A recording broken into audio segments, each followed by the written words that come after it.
Hoy puntualmente nos vamos a referir al texto de Regalsky, al de las inversiones extranjeras. No sé si alguno pudo leer algo, alguno estuvo viendo. Sí. Sí, profe, estuve leyendo el texto. Buenísimo.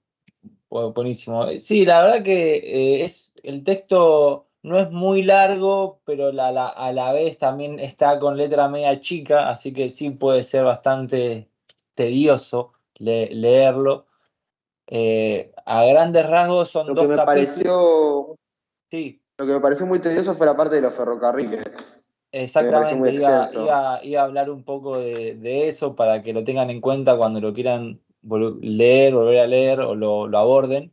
Que bueno, en líneas generales son dos capítulos. Un primer capítulo más general, o sea, el flujo de inversiones extranjeras, de cómo llegaron al país, las principales características. Es más, hasta Regalsky encuentra ciclos como determinados periodos particulares que se dan los flujos con mayor intensidad. Y después, bueno, describe un poco cómo eran estos grupos inversores, sobre las características de estas inversiones, sociedades anónimas, préstamos, que usa mucho la palabra empréstitos, que era, bueno, básicamente deuda externa, como hoy se conoce la deuda externa, digamos.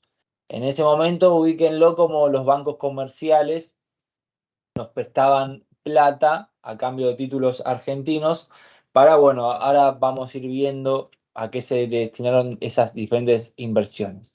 Bueno, todas esas características generales y también otras cosas puntuales lo van a ver en el capítulo 1, que a mi forma de ver las cosas creo que es el más importante o el más completo. Y aparte también es clave para entender el periodo, lo que es el modelo agroexportador.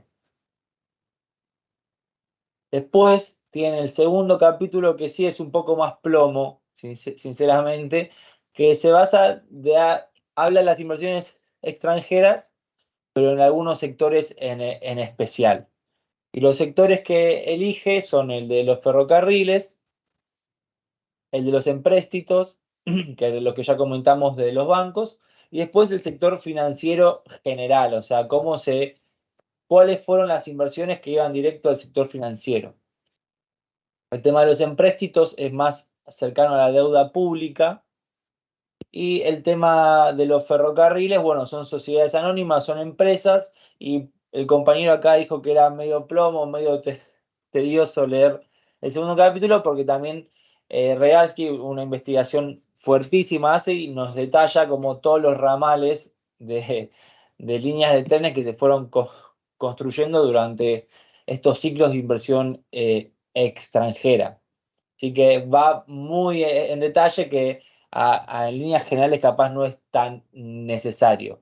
Con los mismos detalles aborda el tema de los empréstitos, con el tema de los bancos y la deuda pública.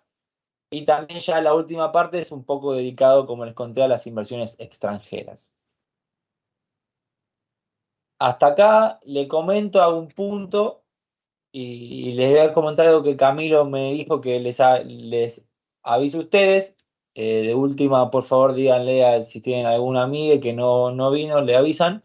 Que bueno, que estén atentos al campus, porque entre mañana y pasado va a subir una actividad al foro o al mail sobre este texto, sobre este tema de Regalsky. Hoy vamos a ver el PowerPoint, pero bueno, también la actividad que les va a mandar, no me dijo cuál es, va a estar en base al texto. ¿Sabés cuánto tiempo vamos a tener para responderlo? La verdad, no. Pero puede que tengan 15 días, porque me acuerdo que en el cronograma la próxima clase que tienen conmigo también es un martes dentro de 15 días, y también Camilo me parece que me tenía que decir algo, así que puede que sean 15 días, pero no necesariamente ese martes. Pero bueno.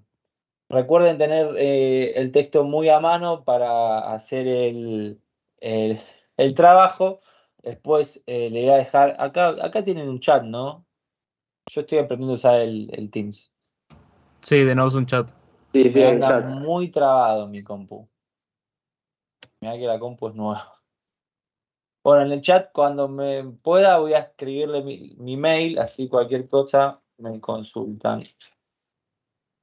Cuando, no solo por este tema, sino cualquier otras cosas de la materia o de algunos temas. Disculpa, tengo una consulta. Sí, Bueno, Camilo había hablado un poco de esta actividad, pero no me quedó claro si en realidad, o sea, qué función cumplía, si era, digamos, meramente, che, te aprendiste las cosas, sabés cómo responder ciertas preguntas, o se ve reflejada alguna nota o algo en el parcial, porque había dicho algo de eso. Creo que había dicho si haces la actividad, este tema como que se te excluye del parcial, había dicho algo así, pero no me quedó claro. listo. Muy probable es que sí, la verdad, a mí tampoco me confirmó nada, no me dijo nada, pero si les dijo algo por ese lado, es muy probable que vaya por el mismo camino. Aparte, ya me imagino que tranquilamente Regalski puede ser un tema a tomar de esa modalidad. Como que tomen, hagan un trabajo y después del examen este texto no es necesario. Eh, la verdad no me confirmó nada, pero si ya les adelantó eso, por ahí puede ser. Igual cuando les mande todo, claramente les va a decir todas las consignas y los términos y condiciones, digamos. Perfecto, gracias. Ya, bueno, ahí le escribí mi mail en el chat. Voy a poner a grabar y arrancamos con la clase y el PowerPoint. Que bueno, después se lo paso a Camilo también el PowerPoint para que lo tengan en cuenta para hacer el trabajo. Que lo tengan como insumo, no que el trabajo va a estar basado en el texto, bibliografía obligatoria, digamos.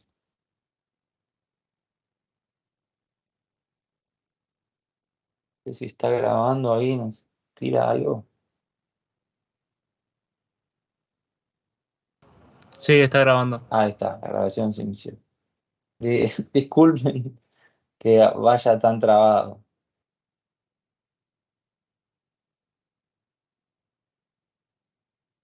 Y voy a compartir pantalla, que también se va a tomar su tiempito, y empezamos. Eh,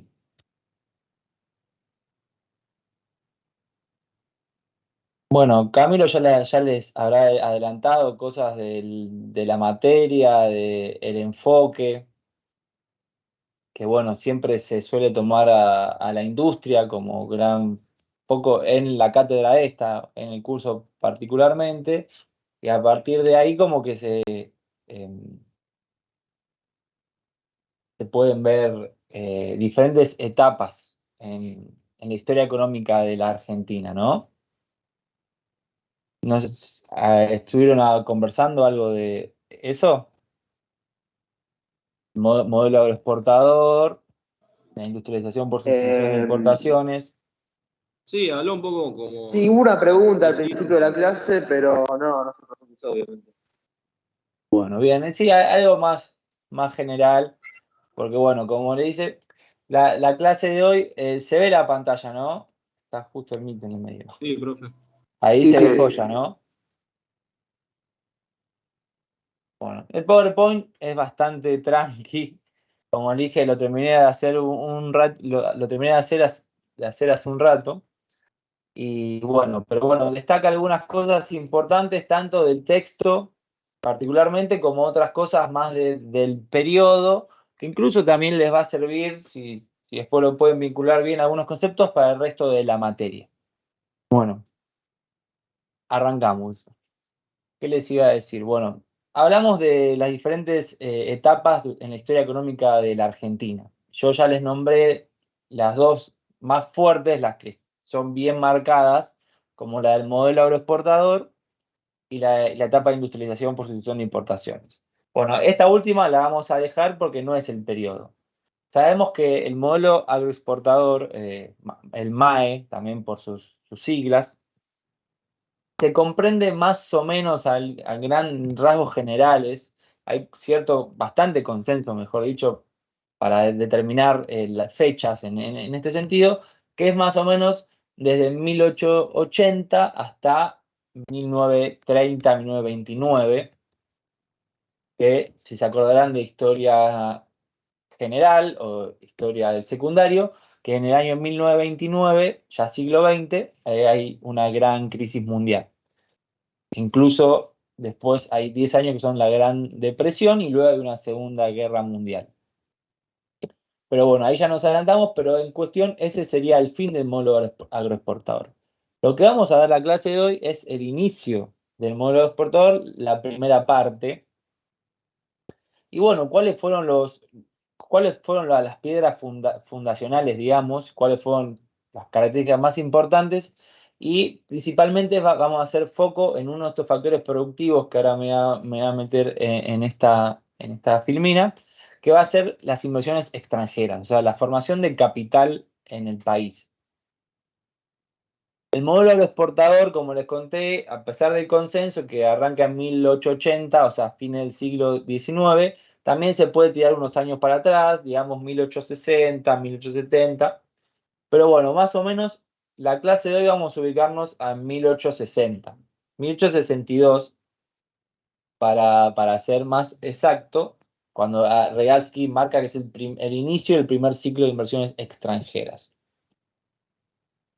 Antes de meterme con eso, yo les quiero contar, se suele tomar 1880 como la fecha fundacional o donde inicia el modelo agroexportador, porque se suele ahí marcar como que se da la confluencia de estos, de que Argentina se inserta al mercado mundial y que de la forma que pudo, digamos, mercantilizar, poner en el mercado todos los factores de producción y todos a disposición del mercado. Los factores de producción son tres.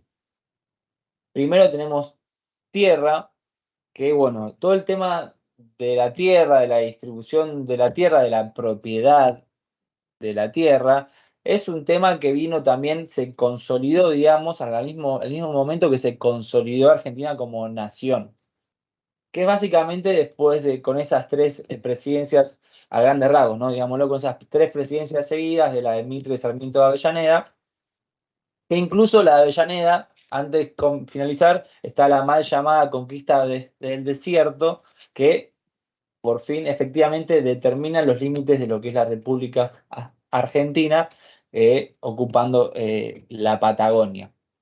A partir de ese momento y con todo lo que ya se venía laburando, digamos, en términos de institucionalización, de las leyes jurídicas, del Código de Comercio, del Código Civil, la creación de los ministerios, toda, digamos, la rama más institucional, se determinaba y las garantías jurídicas que se le daba a las tierras, efectivamente había derechos de propiedad, ahí como que el factor tierra se empieza a consolidar y a mercantilizar. Ya habrán tenido la clase de modelo agroexportador de la parte del agro, no sé si habrán hablado de los criadores, de los invernadores, o sea, de los agrarios, o sea, de los diferentes actores que había dentro del gran espectro que son el sector agropecuario. Eso por el lado de la tierra. Vamos a dejar el capital para al final y nos vamos a meter con el trabajo un ratito más para completar la idea. Como ya dije, 1880. Y otra cosa del factor producción, trabajo en el modelo exportador va a ser cómo demandar la mano de obra, que va a ser en gran parte su demandada y llegada con la inmigración. Inmigración de los países de España, de Italia, y eso también se va a dar desde un poco antes de 1880, más o menos desde 1860 aproximadamente, y se va a dar durante todo este fin del siglo XIX y por lo menos la primera parte del siglo XX, a tal punto que hasta 1910 un tercio de la población en Buenos Aires era inmigrante. Estos inmigrantes, este flujo de personas y también de capital, como vamos a ver las inversiones extranjeras, generalmente fue fluyendo de países desarrollados en el caso del capital y capaz no tan desarrollados para el tema de las inmigraciones. A ver, ahí se metió. Generalmente los países receptores tanto de capital y trabajo son los denominados países nuevos de ese momento, como va a ser Argentina, Australia, Nueva Zelanda, Canadá, todos países con, en cierta forma, algunas características en común, principalmente la gran abundancia de tierra. Así que bueno, el último factor de los productivos, los importantes, que termina por dinamizar el modelo agroexportador, va a ser la inversión extranjera.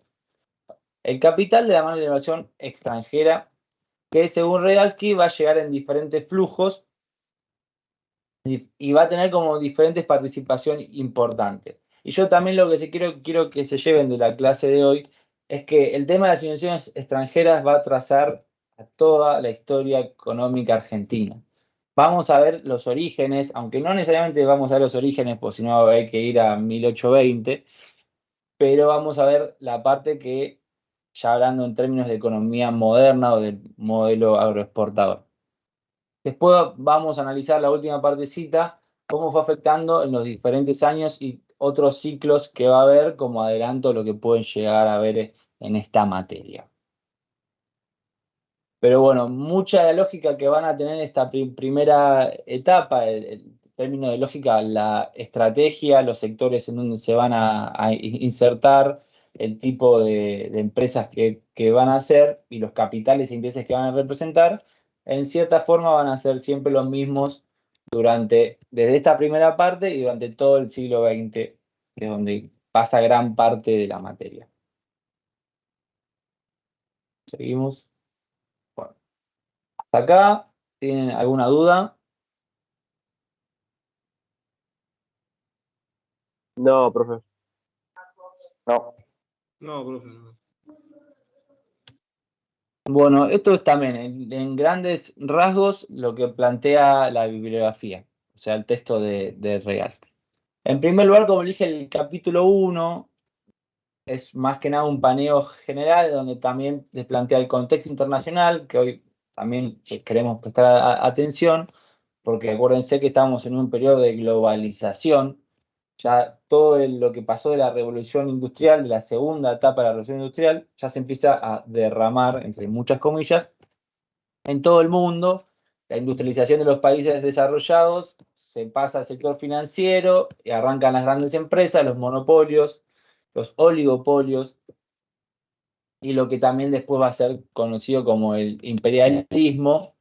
Por eso esta actitud al capital extranjero. Todo eso más o menos va a estar en el capítulo 1. Incluido también el análisis de ciclo por ciclo, que ahora lo vamos a ver en unas filminas más adelante.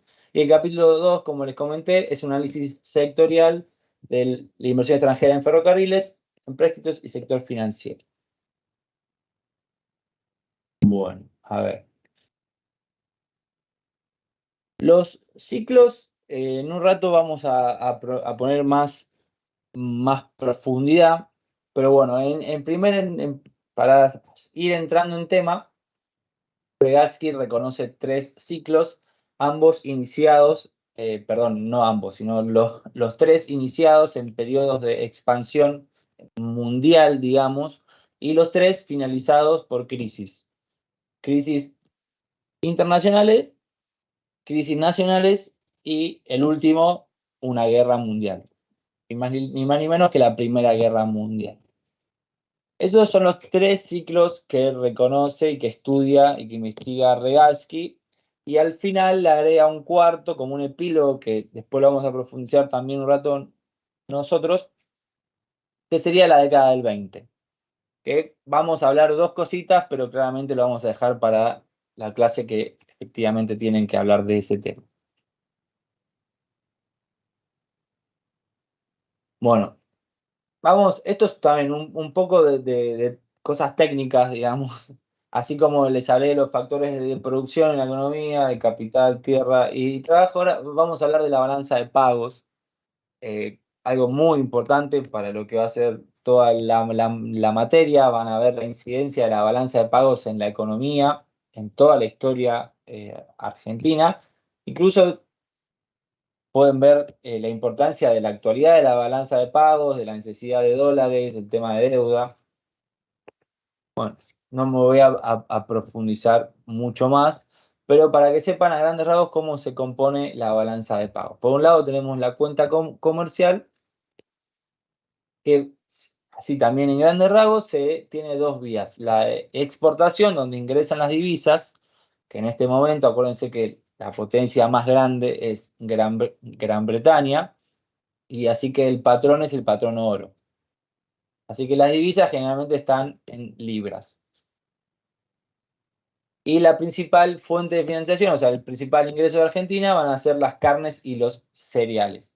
Esto es válido para el modelo agroexportador, pero vamos a ver diferentes ciclos. Cuando veamos los ciclos de inversión extranjera, vamos a ver también, yo le voy a comentar, que el modelo agroexportador también tuvo sus diferentes ciclos. No es el mismo momento de las carnes que cuando tuvo la expansión de los cereales, que la primera parte del modelo exportador, que estaba más vinculado a la lana, la economía lanar, digamos. Eso es lo que se exporta, por donde ingresan las divisas, y por otro lado, donde se van las divisas, lo que compramos es todo el resto de los productos, como otros bienes, que también los otros bienes son otros alimentos y bebidas, otros textiles, algunas mecánicas, metalmecánicas, digamos, y después, incluso antes de la cadena de producción, para algunos primeros artefactos o bienes que se producían en el país, se necesitaban comprar los insumos y también la parte anterior, incluso también las máquinas, los equipos, la tecnología en general, todo se proveía de los países desarrollados, y para el caso de Argentina, Inglaterra en principal instancia. Con el tiempo, hacia la década del 70, o sea, 1870, van a aparecer Francia, Alemania, Bélgica, como otros países inversores en Argentina, y vamos a ver un poquito y van a profundizar en nuestras clases el rol de Estados Unidos, que va a aparecer con mayor espacio, digamos, en el siglo XX, o sea, ya en la primera década del 1900. Eso por el lado comercial, del intercambio comercial de bienes, de bienes y servicios. Nosotros, en este caso, que Inglaterra por ahora es el país hegemón, que nos vende todo, no hay ningún problema.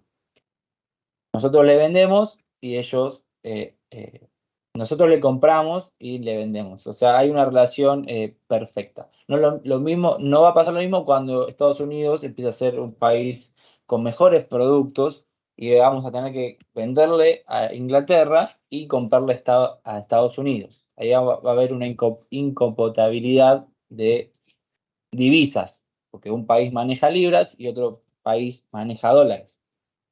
Eso va a ser lo que van a conocer y van a leer en la materia, lo que es la relación comercial triangular entre Gran Bretaña, Estados Unidos y Argentina. No solo es comercial, sino que también es financiero. Pero bueno, esos también se los voy comentando, pero son más problemas de la década del 20 y de la década del 30, del siglo XX, ¿no? Y por el otro lado tenemos la cuenta financiera, inversión extranjera, que se compone, así también en líneas generales, la inversión extranjera directa, o sea, de la plata que entra directamente, como son ya vimos, como las compañías, las sociedades anónimas, como poseen los ferrocarriles, la deuda pública de los bancos, y bueno, que entran al sector financiero. Y del otro lado, la guita que se va son el pago de toda la deuda que ingresó antes. Esos son los mecanismos del flujo. Lo que pasa es que esta cuenta, la balanza de pago, siempre tiene que dar cero. O sea, si hay un saldo negativo, es porque todo lo que se ajusta por reservas. O sea, las reservas internacionales, las mismas que hablamos, se habla hoy en día en la tele, cuando faltan dólares, que el dólar blue, que las reservas, esa misma lógica de la balanza de pagos, obviamente con un montón de particularidades, pero para entender el tema de las reservas, va de esa mano. Así que en el caso que la cuenta financiera esté en déficit, va a ser una derogación de reserva. Vamos a tener menos reserva.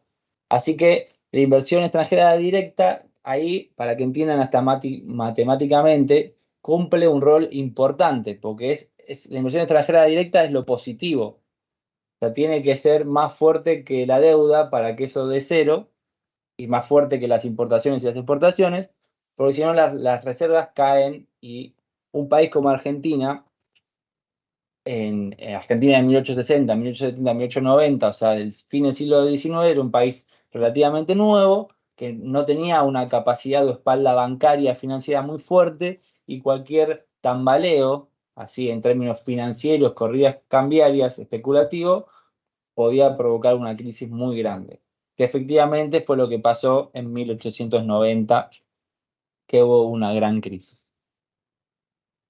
Esto quedó claro, el enfoque de balanza de pagos. Sí, profe. Sí. ¿Alguna duda? ¿Algo que quieran comentar?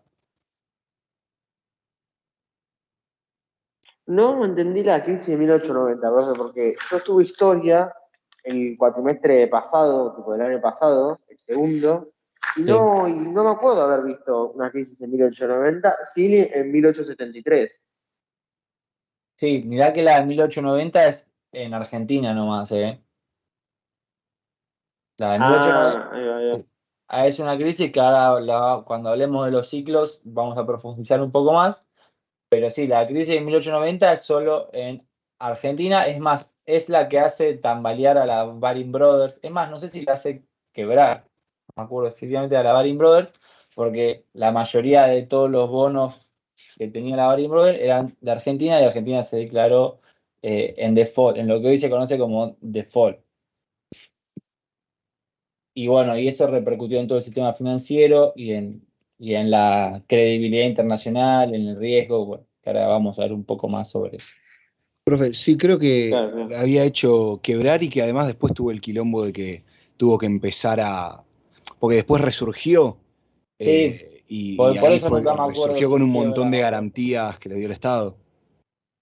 Exactamente, sí, sí, un montón de los empréstitos, estos que vamos a ver en un rato, que son los bancos que prestan plata al Estado, digamos, para financiar déficit en este caso, o gastos de guerra, como gastos de Estado, digamos. Eh, una parte de todo eso se usó, era con garantía del Estado, como mencionó el compañero, de tanta rentabilidad. O sea, que el Estado quizás te pagaba un mínimo después de los tantos años. Sí, sí, las modalidades de negociación la tienen todas en Regalsky, todo está en el capítulo 2. Y bueno, tienen sector por sector cómo eran las negociaciones y cuáles eran las principales maniobras, digamos. Bueno, ahora vamos a ver un poco de contexto más internacional, de sí, 1860, 1870, más o menos por esta parte. Y esta es la parte que quiero también, volviendo un poco a historia más general, estamos hablando de estos países, los países desarrollados hasta este momento. Inglaterra, el más desarrollado, después un poco más detrás Francia, Alemania y Estados Unidos, incluso un poco más por detrás, al menos en este momento. Lo que pasó en estos países, una vez que lograron cierto grado de desarrollo nacional e industrial, muchos de los sectores industriales se empezaron a derivar al sector financiero. O sea, mucho del excedente industrial, de todo el desarrollo de la segunda revolución industrial, que más o menos culmina hacia 1860, 1870, se empieza a volcar al sector financiero. Así que y de a poco, y eso también permite que las empresas empiezan a correr las barreras, ya no empiezan a invertir solo en el país, sino que empiezan a ser empresas transnacionales. Esto es bien de esta época de que ya hablamos un poco de la globalización, esta primera globalización, que es una mezcla de todo, porque por un lado tenemos mayor flujo de mercadería y de personas, como hablamos de la inmigración, de la mercadería por la segunda revolución industrial y todo el avance científico, entre ellos el barco a vapor, ya mucho más perfeccionado, que permitió acercar los tramos, ni hablar del ferrocarril ya hacia el 1840-50.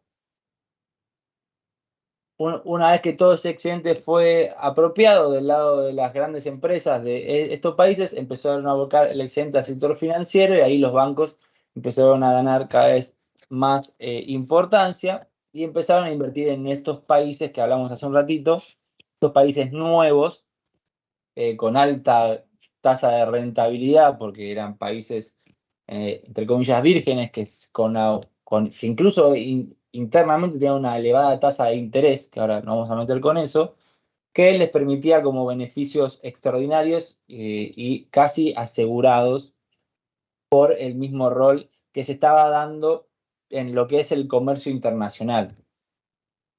Incluso el flujo de inversión extranjera también ya fue determinando lo que fue la división internacional de trabajo y la especialización. En estos países, como los países nuevos que ya mencionamos, o los países desarrollados que tenemos como ejemplo ahí, países exportadores de bienes industriales, de equipo, de maquinaria, de insumo, de tecnología, de capital. Y por otro lado, países receptores de toda esa parte del intercambio y vendedores de materias primas, generalmente recursos naturales o algunos alimentos y bebidas directamente, como en el caso de Argentina con las carnes y los cereales. En esa división internacional de trabajo que se da en este capitalismo que es del siglo XIX, también la inversión extranjera directa de los países desarrollados y ya empresas que actúan de forma monopólica, empiezan a invertir en estos países para asegurar esta división internacional y la mayor apropiación del excedente. Por eso los principales rubros donde se va a invertir en el caso argentino van a ser sectores que permiten la funcionalidad del modelo agroexportador. Fíjense que van a ser, por un lado, las inversiones se van a ir a lo que es toda la parte pública, todo lo que es la creación y la construcción de edificios públicos, de los ministerios, de caminos. También se va a ir a la parte de infraestructura, una parte muy importante, el tema de los puertos. Y lo dejé para el final, pero no es el menos importante, sino que es el ejemplo que más fácil sale, es el de los ferrocarriles y cómo los ferrocarriles impactaron y dinamizaron el modelo aeroexportador, que ya lo vemos. ¿Cómo fue la lógica de inversión en los ferrocarriles? Ya vemos el abanico, el país abanico, así como se suele decir Argentina, que todos los ramales de ferrocarriles desembocaban en Buenos Aires, en el puerto, pues, específicamente. Ya como mostrando la lógica del capital internacional que va a invertir solamente en actividades que son funcionales para el modelo, más que para el modelo que estaba inserto en esta división internacional de trabajo. O sea, solamente invertían donde era funcional a su modelo de acumulación que determinaba la especialización de otros países como Argentina en las materias primas y solamente exportar alimentos y bebidas, como ya dijimos el caso de la carne. Y ya mencioné los ingleses que, bueno, se dedicaban fueron los principales inversores, ahora lo vamos a ver un poco más, se dedicaban a infraestructura, a los ferrocarriles, y no en la clase de hoy, pues ya se los voy mencionando, van a ser los que se van a dedicar a los frigoríficos. O sea, fíjense cómo ocuparon todo lo que es, menos lo que es la cría del ganado y el engorde del ganado, que sí queda para los terratenientes argentinos. Después todo es financiado o incluso gestionado y monopolizado por capitales ingleses. Desde el frigorífico, que es la comercialización de la carne y la exportación, o sea, comercialización interna y externa, como también lo que es el transporte. Ya hablamos de los ferrocarriles y de todo el sistema del puerto y de buques. Esto también para que entiendan cómo es el sistema mundo que se está gestando para fines del siglo XIX, y Regatsky ahí reconoce estos dos tipos de Estado para diferenciar bien. los estados desarrollados, con Inglaterra a la cabeza como un estado rentista, que básicamente se nutre de todos los servicios de deuda de todos los países donde ellos invirtieron. Que, por otro lado, el Estado, de estos estados tributarios, que son los que pagan el servicio de deuda, o sea, esos servicios de deuda lo pagan con la venta de sus saldos exportables, que como ya les conté, eran su materia prima o sus recursos naturales. Así que el Estado rentista es lo que, como concluye Regatsky, o sea, acumula su riqueza en base al trabajo, a base de lo que se genera en los estados tributarios. No es solo con el pago de la deuda. El pago de la deuda es como el intercambio, pero la riqueza del país rentista es generada por la exportación, por la actividad económica en los países, en los estados tributarios como Argentina, un montón de países de Latinoamérica y en menor medida, pero también importante, estos países que les comenté, Nueva Zelanda, Canadá, Australia.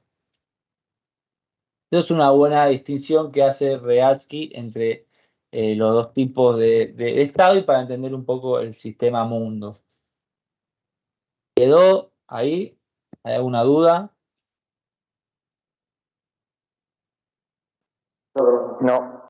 No, profe, no. ¿Listo? Bueno.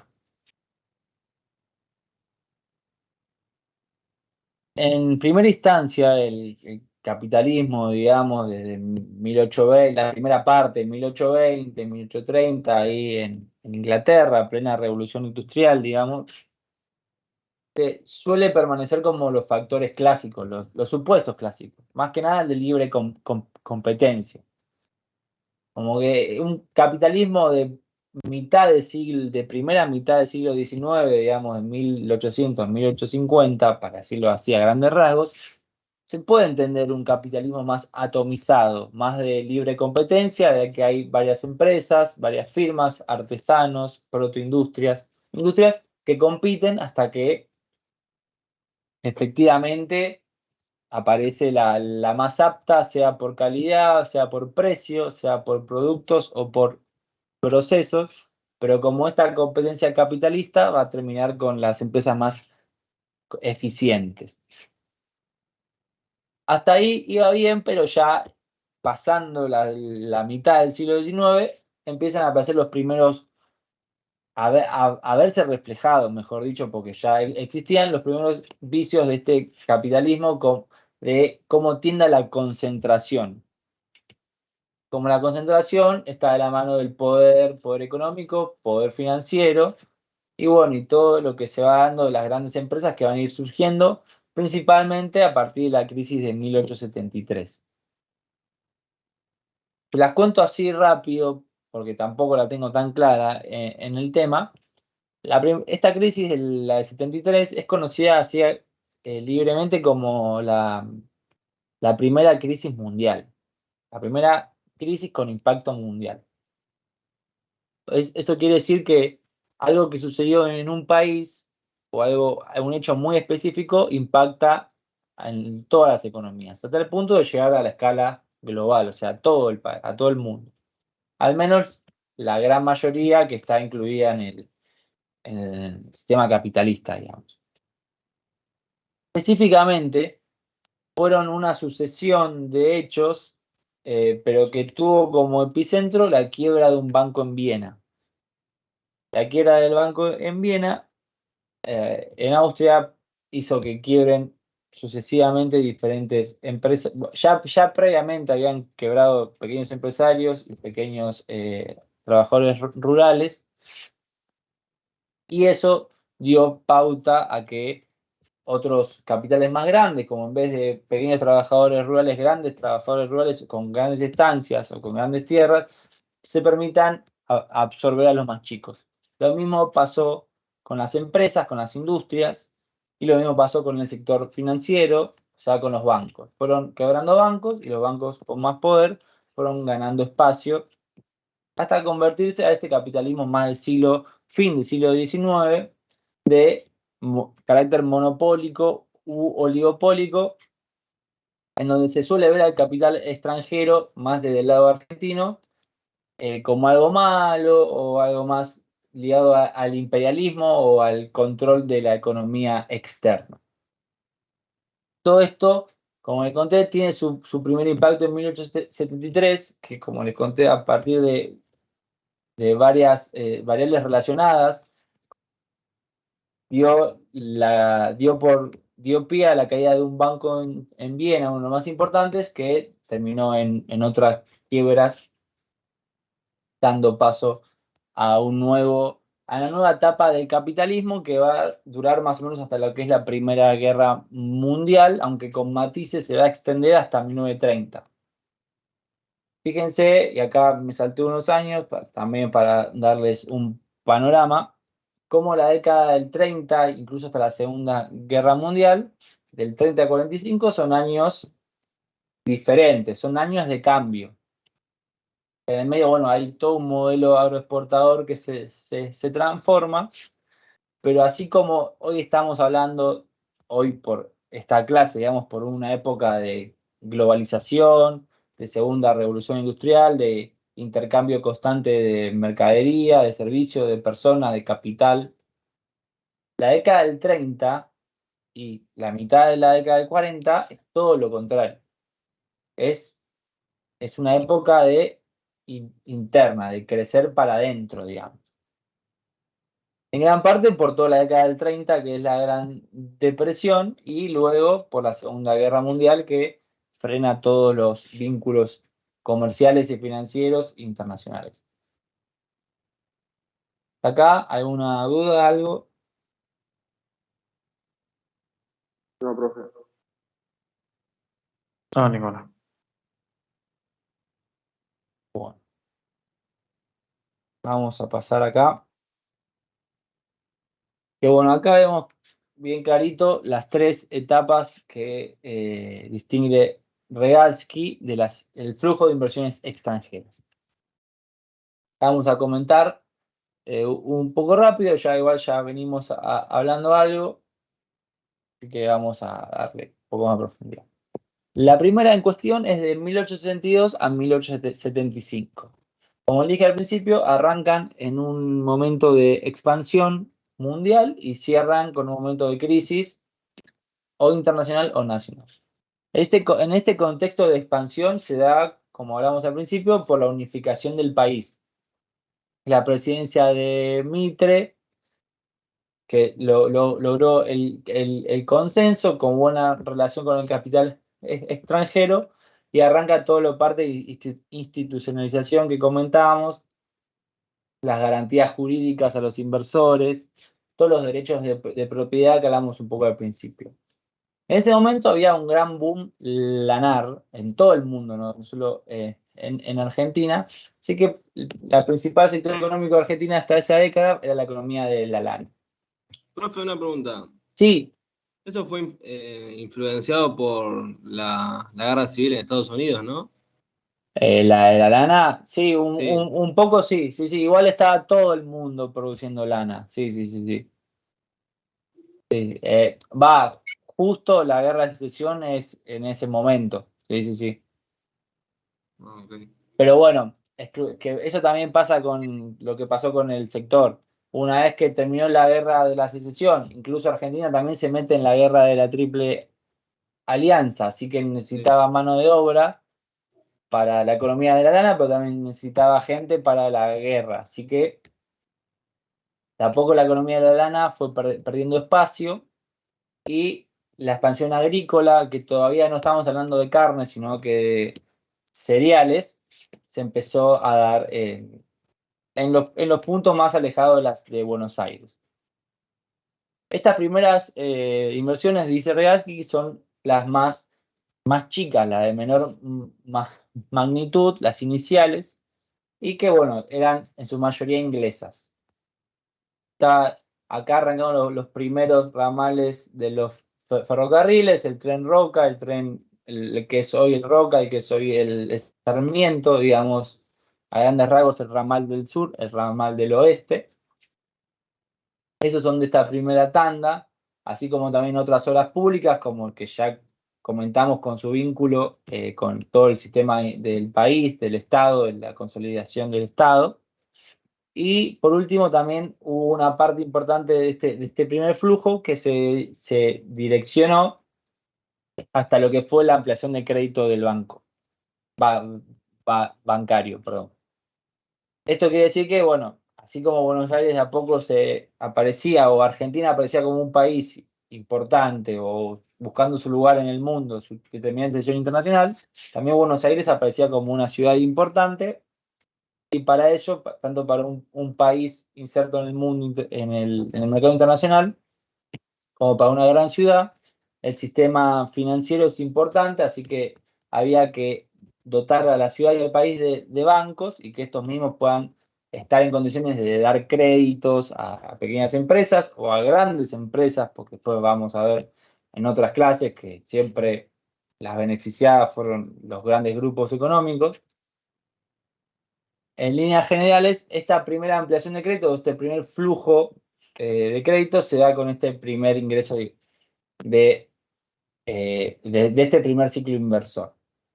Que como les conté, Profe, sí, este primer ciclo de inversión principalmente son a través de inversión directa, ¿no?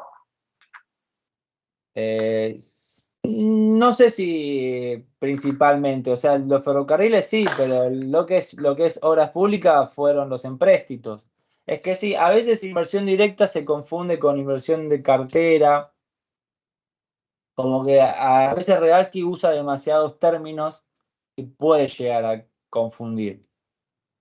En este caso, sí, son inversiones extranjeras directas, pero que tienen diferentes formas. Después, Sí, sí, el real que la inversión extranjera directa después la divide en dos. Tipo diciendo unos que son, los llama como emprendedores que instalan sus industrias acá, bueno, no sé si sus industrias, pero empresas acá, y sí, otro que digamos, hicieron guita, digamos, así diciendo lo criollo, a través del sector financiero. El sector financiero después lo divide en dos, ya sea por préstamos hipotecarios o por cobro de deuda pública.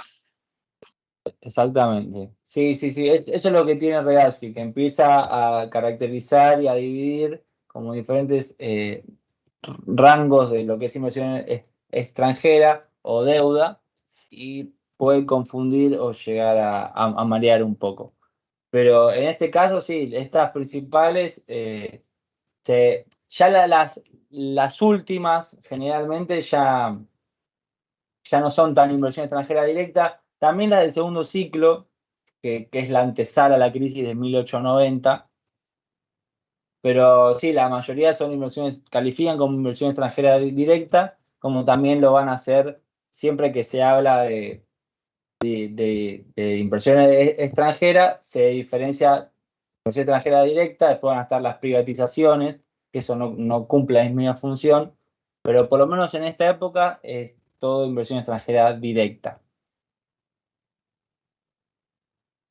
Bueno, y les contaba, bueno, que este ciclo termina poco después de lo que fue esta primera crisis internacional, que justo Argentina también estaba finalizando la guerra del Paraguay.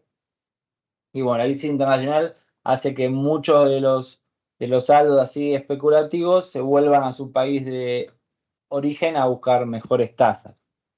Eso fue lo que pasó en el 75, una contracción que duró más o menos hasta el otro periodo de crecimiento,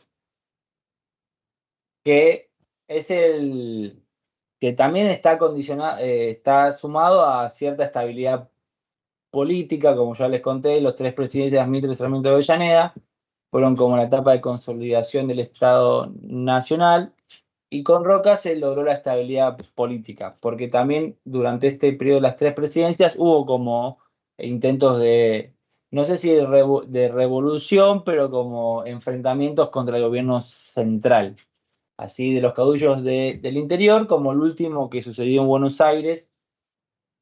De ahí se terminó se terminó de federalizar la ciudad de Buenos Aires y se puso a La Plata como la capital. Ahí un año después, Roca ya se aparecía como el presidente, que ya, bueno, ya venía con sus nexos con diplomáticos del exterior, así que daba señal de garantía y seguridad para los inversores, y esa señal también se reflejaba en los indicadores económicos. Todo un tema económico, mejora de precios internacionales, le permitió mejorar la balanza comercial, la balanza de pagos, o sea que empezaron a entrar más divisas por las exportaciones, cosa que le permitió administrar la política cambiaria, o sea, y adoptar lo que es el patrón oro. Así como está la convertibilidad de 1990, también tenemos la convertibilidad, la paridad cambiaria de 1880. Estas variables suman como a la parte de expansión y de desarrollo y de seguridad política y jurídica y cambiaria financiera que presentaba la administración de Roca. Esta segunda etapa y también la tercera se dan los ingresos más grandes en magnitud, en sentido de magnitud, de que cada inversión ya no era por bajos montos, sino que eran de grandes sumas también de que iban a sectores que necesitaban esas grandes sumas. Por ejemplo, un perfeccionamiento y una ampliación de los ferrocarriles, y por otro lado también van a aparecer los frigoríficos, que eran grandes plantas, pero gigantes dimensiones, que en principio van a ser todo copado por firmas inglesas. Así como antes los frigoríficos estaban los saladeros, pero una vez que hubo nuevas tecnologías, creo que recién hacia 1882, que llega un buque frigorífico a la Argentina, después de ese año empiezan a llegar las firmas frigoríficas inglesas para invertir en el país, comprando estos establecimientos de los saladeros que ya estaban en desuso. La inversión está en forma que ya hacia el final del segundo periodo ya aparecían mucho los empréstitos como el mayor forma de inversión. Los empréstitos, como les conté, era toma de deuda del Estado para financiar gastos o déficit público, si se le quiere decir, y esos empréstitos, como les contaba, también solían contar con una cláusula donde el Estado salía como último garante de tanta tasa de rentabilidad. Y eso por un lado, elevó la especulación, o sea, la demanda de esos títulos, y de a poco fue impactando en las finanzas públicas, o sea, en la capacidad de pago del Estado, en la recaudación, la capacidad de pago, fue lo que terminó por estallar en la crisis de 1890. Tal fue el deterioro de las finanzas públicas que eso impactó en lo que hablamos de la Baring Brothers, que tenía un montón de bonos y de deuda de acá, Argentina, que dijimos que era imposible que paguemos. Así que eso hizo bajar un montón los bonos que tenían este banco inglés y dejarlo al borde de la quiebra. Si bien quedó en la quiebra, después fue rescatado. Y bueno, la Argentina se declaró, como ya dijimos, en lo que es hoy se conoce como default. Arrancaron todo un periodo de negociación de la deuda. Argentina también tuvo que recomponer su mercado financiero, su sector financiero interno, su sector bancario, volver a emitir una moneda. Todas las variables bancarias como tasa de interés, la moneda, la circulación del dinero, todavía no estaban tan maduras hacia 1890, y eso por un lado, y el constante ingreso de flujo internacional, de crédito internacional, hizo que el sistema estallara, o sea, que la burbuja explotara, porque realmente Argentina no podía pagar ni la mitad de lo que estaba ingresando, así que cuando tuvo que hacer un pago, se declaró en default, imposibilitando que paguen. ¿Alguna duda del segundo ciclo? Sí, profe, acá Sí. es cuando en este segundo ciclo en realidad es como que el primer ciclo vienen subiendo las inversiones, pero de a poquito, y después cuando termina la crisis del 73, en el segundo ciclo es como que las inversiones explotan y, digamos, suben a niveles ridículos. Ahí es cuando medio que Argentina se declara en default. Porque todos Sí. esos empréstitos, ok. Sí, Ok, sí, ok. sí, es más, Realsky reconoce que tanto el segundo ciclo como el tercer ciclo son como booms, así como explosiones de inversión extranjera, y es más, pone números, y tiene unos cuadros muy elocuentes, digamos, al nivel de que hacia 1880 ingresaron 1.200 millones de dólares, pónganle un ejemplo, y después, entre 1880 y 1913-14, ingresaron 4.500 millones de dólares, como que Claro. se quintuplicó. Bueno, lo tienen más en concreto ahí en el texto, incluso con cifras más exactas, pero sí, los dos. El primero es como más la iniciativa, la apertura de la opción, digamos, así como el tanteo del mercado, aunque también tiene obras, las primeras obras importantes, ferrocarriles, de infraestructura y de crédito. Los otros dos ciclos son los gruesos en términos de capital invertido. Ok, ok. Gracias. Bien. Y el tercer ciclo empieza una vez que se pudo terminar todas las negociaciones que arrancaron con el default de 1890. Una vez que se pudo cerrar esos acuerdos, esas negociaciones, también se dio en simultáneo con una expansión agrícola, o sea, ya los frigoríficos, el grueso de los frigoríficos había entrado en este segundo ciclo, así que incluso ahí les comento el boom del modelo agroexportador, o sea, así a nivel general, por más que ya vimos que tuvo etapa de la lana, etapa de la carne y la etapa mixta, que es la carne y los cereales. El boom en los años de mejor números van a ser este último, la primera década de 1900. Incluso ahí se va a dar la llegada de las primeras firmas estadounidenses que van a ser frigoríficos. Así que bueno, este inicio de siglo le abrió las puertas a una nueva Argentina, que también como pudo reparar, después de negociar la deuda y acomodar sus indicadores económicos, pudo volver a la convertibilidad del patrón oro, acordó la deuda, mostró la estabilidad institucional, o sea, todos estos factores positivos para iniciar el ciclo, y ahí, como les conté, vuelve el flujo, como ya dijimos, es otro de grandes magnitudes de las inversiones, de altos montos. Les conté las inversiones estadounidenses en los frigoríficos, que van a tener un rol muy importante, lo van a ver en las otras clases, y también de nuevas tecnologías como la electricidad, que van a llegar más que nada de las firmas alemanas, italianas, algunas belgas, de los tranvías van a ir de la mano. Y así como se termina este último ciclo, que se termina básicamente por la Primera Guerra Mundial. Por más que ya desde 1912 ya estaba medio en decadencia, el final se da hacia 1914. ¿Alguna duda hasta acá? No, profe. Ninguna. Creo que estamos terminando. ¿Tienen hora ahí a mano? Porque no veo nada. Las 10. Son las 10 y Son 2. las 10. Bien, bien, bien. Bueno.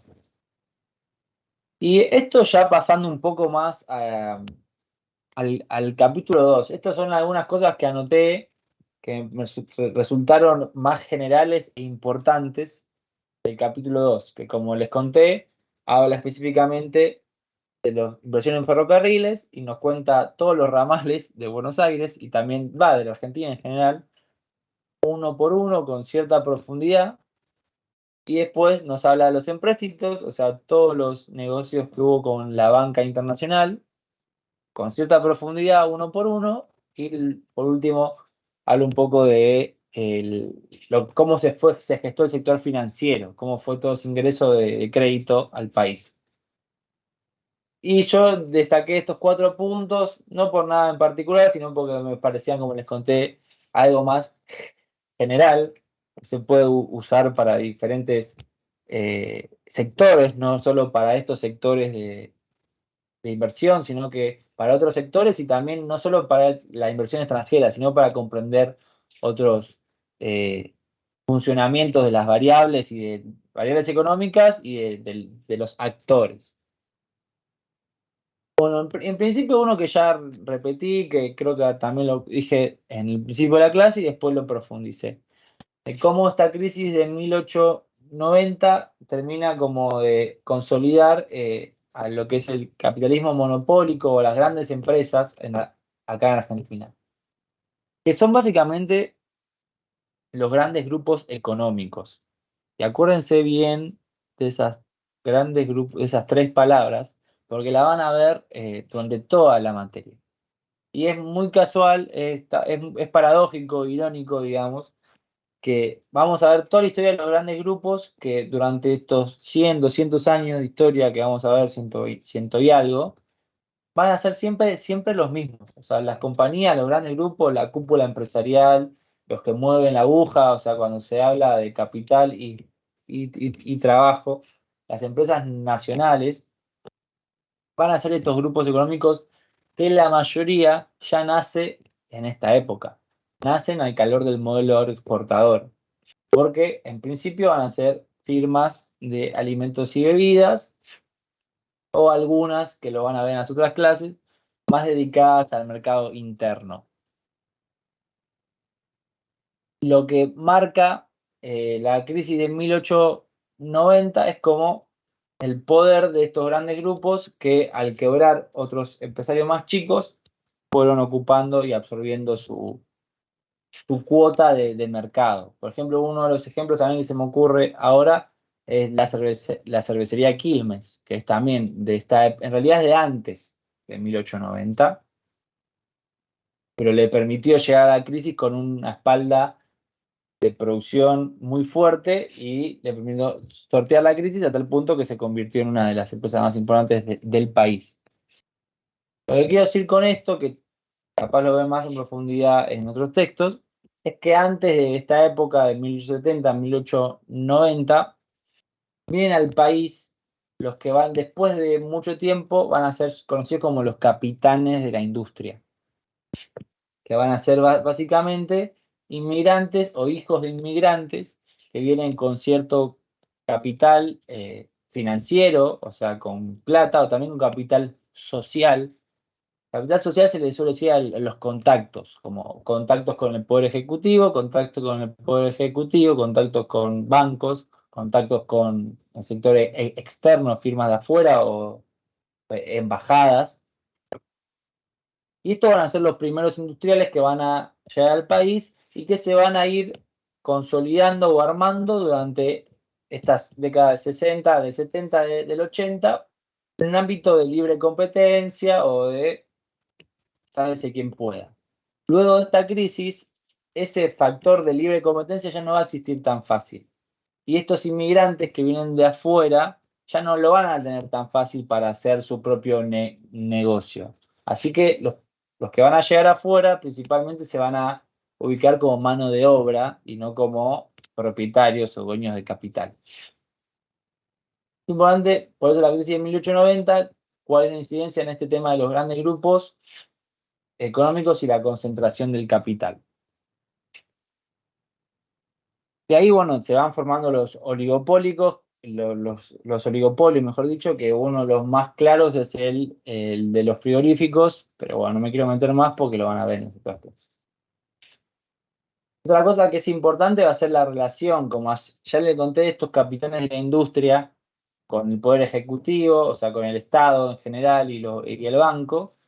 También va a haber una relación muy de ida y vuelta, digamos, entre estos grupos inversores que hablamos de los ferrocarriles, de los bancos ingleses, o de bancos alemanes, o de diferentes países o empresas, con integrantes del Estado Nacional.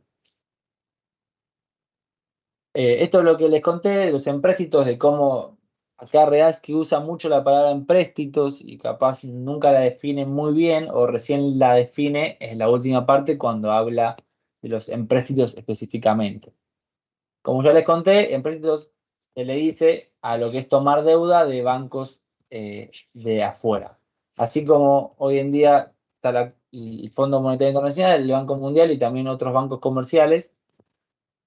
En esta época, de fines del siglo XIX y comienzo del XX, se le conocía como empréstitos, y a cambio de un bono, de un título del país en cuestión, de Argentina en este caso, se recibía un tanto en divisas que se usaba para financiar cualquier gasto del Estado, como puede ser obras públicas, como puede ser temas de guerra, como fue la guerra del Paraguay, o las guerras internas también que les conté que hubo hasta 1880. Y Regalsky también menciona como un cierto conflicto latente limítrofe con Chile, que también se demandan empréstitos para financiar toda esa movida, digamos. Yo los comento para que puedan diferenciar bien lo que es un empréstito y cuál es la diferencia entre lo que es una inversión extranjera directa en un sector industrial o en un sector específico, de lo que es toma de deuda de parte del Estado, en una tercera instancia, de lo que es que los bancos se pongan bancos de afuera en el país, que va a ser básicamente el tercer sector que analiza Regalsky. Y bueno, ahí en los tres ciclos que ya vimos hace un rato, Regalsky menciona como los bancos que ingresan en diferentes ciclos. La mayoría son ingleses y a poco van apareciendo otros europeos. Y una de las cosas que remarca Regalsky es la diferencia de la tasa de interés. Como acá en Argentina hay un interés como del 18% y el interés internacional era del 6%. Como era más que el doble, por eso tenía Argentina como un constante flujo de ingreso de capitales. Más que nada por su tasa de interés. ¿Alguna duda? Profe, cuando se habla de relación Estado-inversor, es lo de que Real sí dice que, por ejemplo, en los ferrocarriles el Estado va a tomar el rol de impulsor, generándole ganancias en los primeros años a las empresas, bueno, principalmente inglesas, ya que la inversión que hicieron es una inversión que da ganancias a largo plazo. ¿Es eso lo de la relación Estado-inversor? Lo que hace el Estado con los ferrocarriles o con las firmas inglesas que vienen a invertir, le da un montón de garantías. O sea, es una actividad que la promueve constantemente porque es una actividad que es funcional al modelo económico que se está implantando. Así que por todos los medios posibles, al Estado argentino intenta atraer al capital internacional.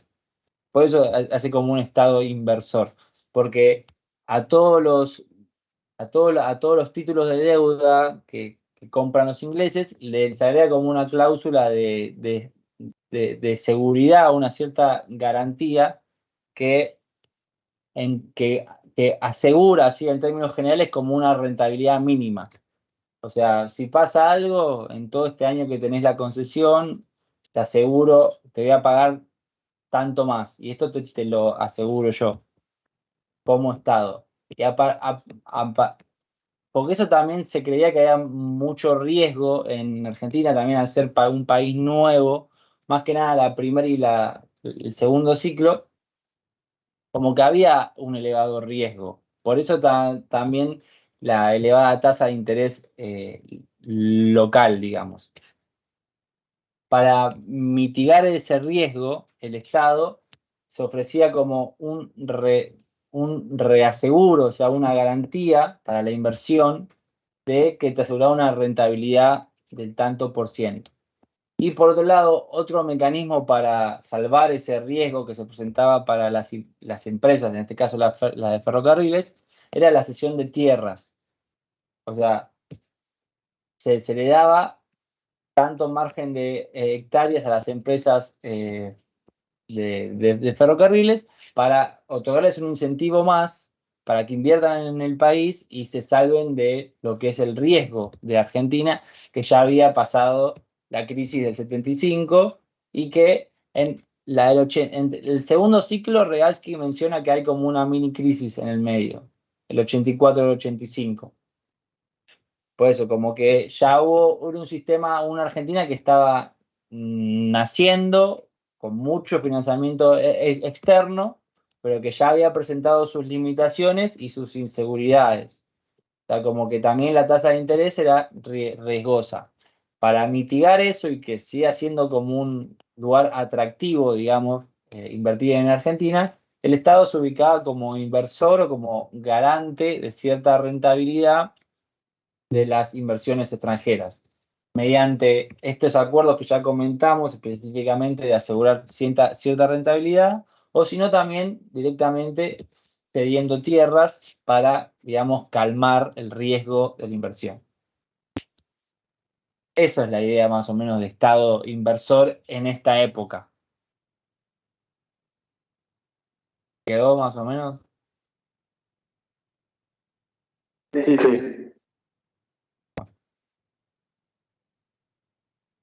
Bueno, ya vamos finalizando por hoy, como les conté, quería cerrar con una mirada más de largo plazo, lo que es la inversión extranjera directa. Acuérdense, estén atentos del campus por el trabajo que Camilo le va a mandar, que va a ser en base al texto. Yo igual les subo el PPT para que lo tengan como orientativo o como insumo. Y después, bueno, cualquier cosa tienen. Les comentaba que hay un cuarto ciclo que incluso también lo menciona Regalsky en el texto, que va a ser el de la década del 20, o sea, entre la Primera Guerra Mundial y la Gran Depresión. Va a ser uno de los ciclos más importantes, incluso también va a ser un boom muy fuerte, así como este segundo y tercer ciclo. El cuarto va a tener unas características muy especiales, como por ejemplo ya el lugar preponderante de Estados Unidos. Por más que todavía no era como el país hegemónico en muchas comillas, ya las empresas estadounidenses ya se encontraban en otro lugar de competitividad respecto a las inglesas, así que son las principales inversoras durante esta década. Y así como Inglaterra va desapareciendo del mapa, aunque todavía le faltan varios años, los sectores van a ir cambiando. Por ejemplo, el sector de los ferrocarriles, el sector del azúcar, que después van a ver que va a ser muy importante, o en el tema de inversiones, de recibir inversiones, o el de los ferrocarriles, el de los frigoríficos, que en su momento eran como los de mayor rentabilidad, de a poco van a quedar también van a quedar de lado por otros sectores que se consideran dinámicos, como van a ser las industrias químicas, las textiles, hay otras de alimentos y bebidas, la metalmecánica, como que eso va a ir cambiando, pero el rol de la inversión extranjera directa va a ser siempre muy, muy importante. Y después esto ya a modo de epílogo y para hablar un rato, y si quieren comentamos, va a haber otro flujo de inversiones extranjeras y todos van a tener su distinto estilo de apertura, sus sectores prioritarios, sus contextos internacionales. Pero bueno, la inversión extranjera directa va a ser muy importante para lo que es la industria nacional o la economía argentina. Y lo van a ver en las diferentes épocas. Así como el cuarto ciclo, hay un cuarto ciclo en la década del 20, después no tenemos ciclos hasta el 53. Van a ver, más o menos porque sea un conjunto de Gran Depresión, Segunda Guerra Mundial y primer peronismo, que primero por el contexto mundial no había mucho flujo de inversión y segundo que el peronismo no accede mucho al capital extranjero.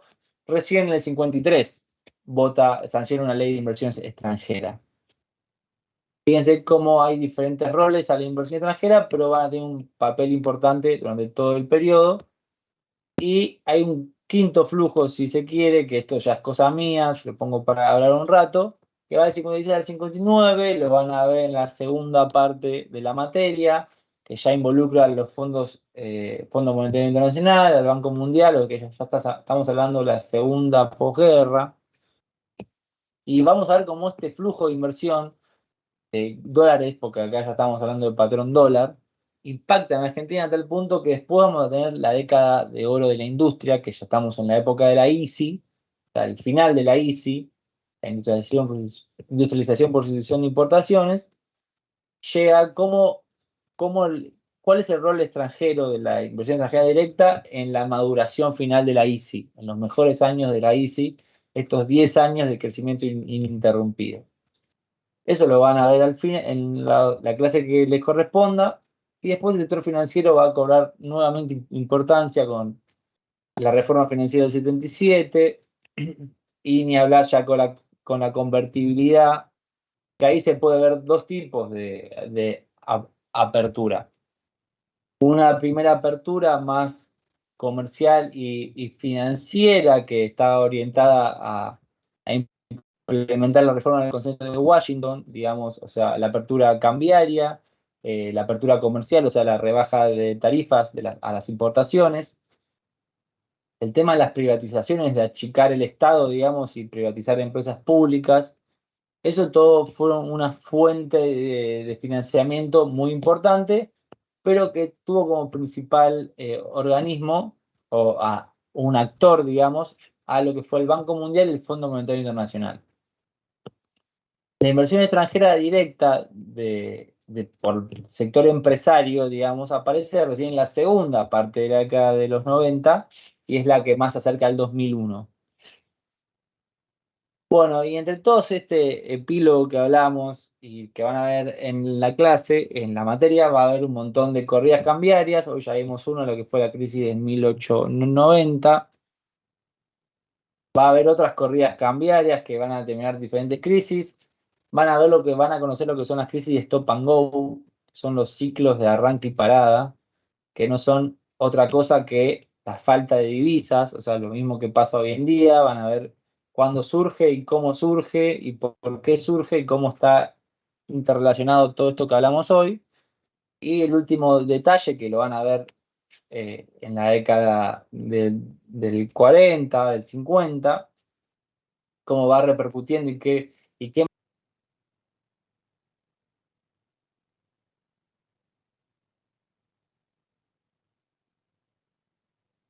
Profe, no sé si te muteaste. No, Profe, no se creo que no se escucha. escucha. No sé si fue intencional, pero.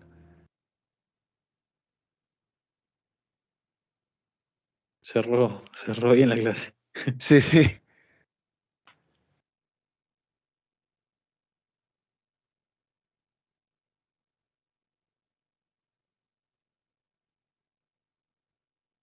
¿Cómo se le fue el wifi en toque? Ahí Ahí se escucha. Ahí sí se escucha, profe. Sí, sí. Sí, No se sé qué escucha. pasó, la verdad, ¿eh? Se colgó solo y después estuve como 5 minutos intentando hacer clic porque me anda muy trabado el Meet.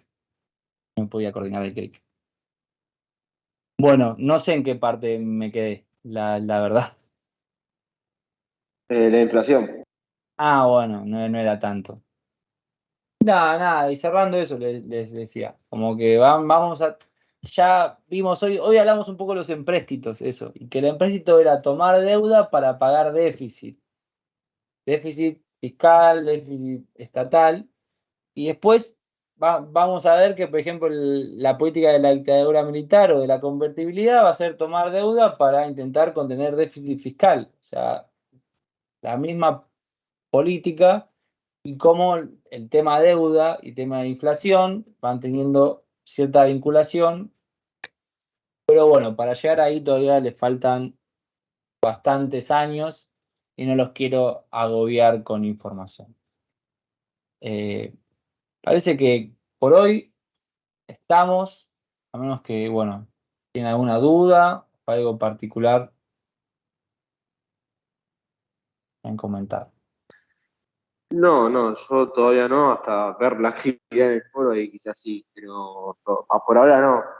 Está bueno eso porque yo pensé que iba a ser muy importante lo de los ferrocarriles y me anoté un montón de cosas, pero no, si no es muy a profundidad, los ferrocarriles no tengo ninguna duda. Y como te dije, no sé con exactitud qué va a tomar Camilo, pero sí, la verdad que no creo que tome como ramal por ramal qué pasó exactamente.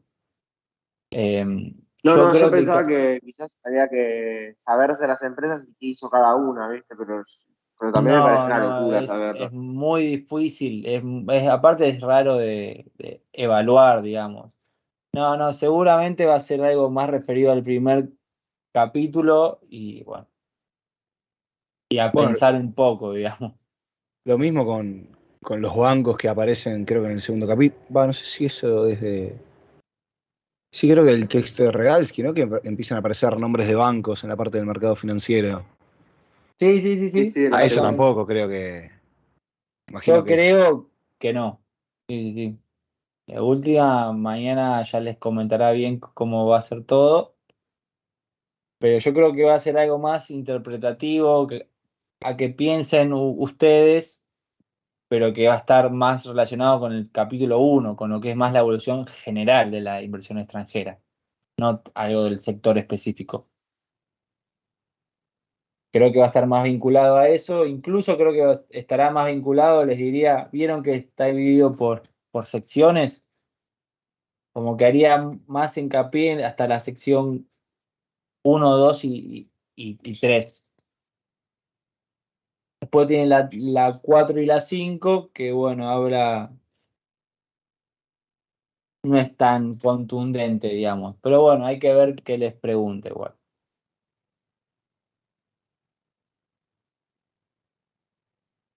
¿Estamos por hoy? Perfecto, profe. Sí, sí. Perfecto. Perfecto. Sí, perfecto. Gracias por la clase. Bueno, ahí tienen mi mail, anótenlo. Cualquier cosa me puede mensajear. Serán contestadas. Perfecto, profe. Nos vemos. Gente, Perfecto. buenas Nos noches. vemos. Chau, Buenas chau. noches. Buenas noches, profe. Chau, chau. Chao, buenas noches.